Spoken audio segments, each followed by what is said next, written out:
दोस्तों, एक बात तो तय है कि आने वाले भविष्य में जो युद्ध है ये सिर्फ फाइटर जेट की मदद से नहीं लड़े जाएंगे। यहाँ पर हमें फाइटर जेट और जो अनमैन कॉम्बैट एरियल व्हीकल या किलर ड्रोन सिस्टम है, इनका एक कॉम्बिनेशन देखने को मिलेगा। और रूस ने शायद ये बात समझ ली है, और इसीलिए रूस ने भारत को एक ऐसा ही प्रस्ताव दे दिया है, जहाँ पर SU-57 फैलन अब अकेला प्रस्ताव का हिस्सा नहीं है, बल्कि रूस ने S-70 हंटर स्टाइल ड्रोन को भी इस प्रस्ताव में इंक्लूड कर दिया है। तो आज के इस वीडियो में हम जानेंगे कि रशिया का नया ऑफर क्या है, जो सिस्टम वो ऑफर कर रहा है वो कितना खतरनाक है, और क्या भारत इसे लेगा या खुद बनाएगा।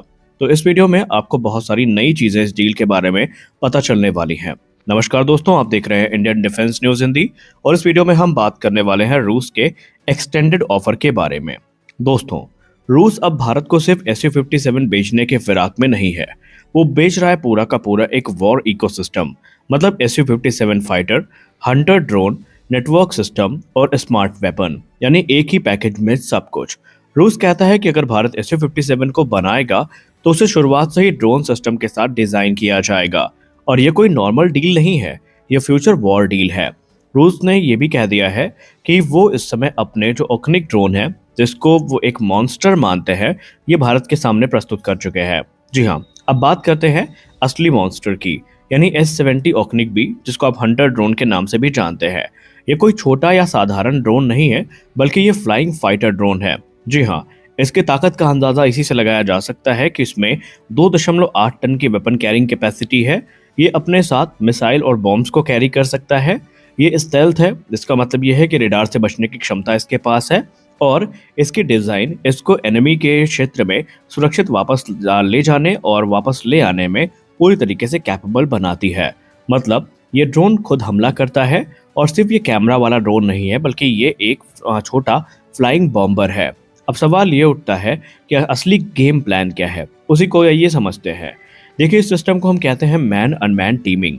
मतलब फाइटर जेट में पायलट होगा और वो ड्रोन को आगे भेजेगा। आमतौर पर इसमें होता ये है कि मैन फाइटर पीछे होते हैं और अनमैन ड्रोन जो है ये आगे जाते हैं।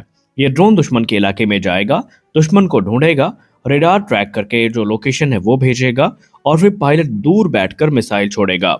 यानी इसमें पायलट सेफ रहेगा, और जो रिस्क लेने का काम है वो ड्रोन का होगा। और कहीं ना कहीं फ्यूचर वॉरफेयर यही है। अब भारत को SU-57 पसंद क्यों आ रहा है, आइए इसके बारे में हम बात करते हैं। देखिए, इंडियन एयरफोर्स को SU-57 इसलिए पसंद नहीं आ रहा है क्योंकि ये स्टेल्दी है।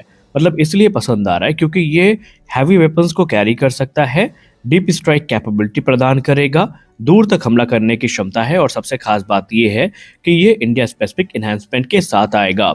रूस ने तो यहाँ तक कह दिया है कि अगर भारत ड्रोन को कंसीडर करता है तो वो SU-57 फैलन के ट्विन सीटर वेरिएंट, जिसको वो डेवलप कर रहे हैं, ये भारत को ऑफर करेंगे। आपको याद दिला दें कि जब भारत FGFA में इन्वॉल्व था तो उस समय भी एक ऐसे फाइटर जेट की बात भारत की तरफ से की गई थी, जो कि ट्विन सीटर हो, जिसमें से एक सीट पे जो फाइटर पायलट है वो बैठेगा, जिसका काम डेडिकेटेड फ्लाइंग होगा, और दूसरी सीट में वेपन सिस्टम ऑफिसर बैठेगा, जो मिसाइल और गन्स के साथ साथ जो दूसरे बॉम्ब से उन्हें कंट्रोल करेगा। अब भारत यहाँ पर इसको लेकर इंटरेस्टेड तो है, लेकिन दोस्तों, भारत खुद खाली नहीं बैठा है। हम पहले से एमका फाइटर पर काम कर रहे हैं, घातक यूकैप पर काम कर रहे हैं, राफेल F4 और F5 अपग्रेड पर काम कर रहे हैं। भारत चाहता है कि हम खुद बनाएंगे, खुद कंट्रोल करेंगे, लेकिन किसी पर निर्भर नहीं रहेंगे।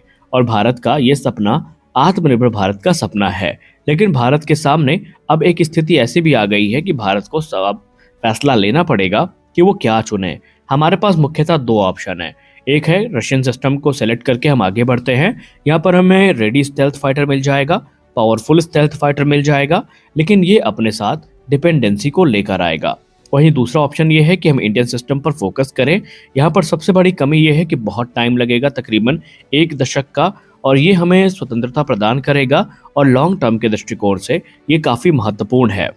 और ये जो फैसले हैं ये आने वाले 30 साल को तय करेंगे। तो ऐसे में सवाल ये उठता है कि भारत का प्लान क्या होना चाहिए।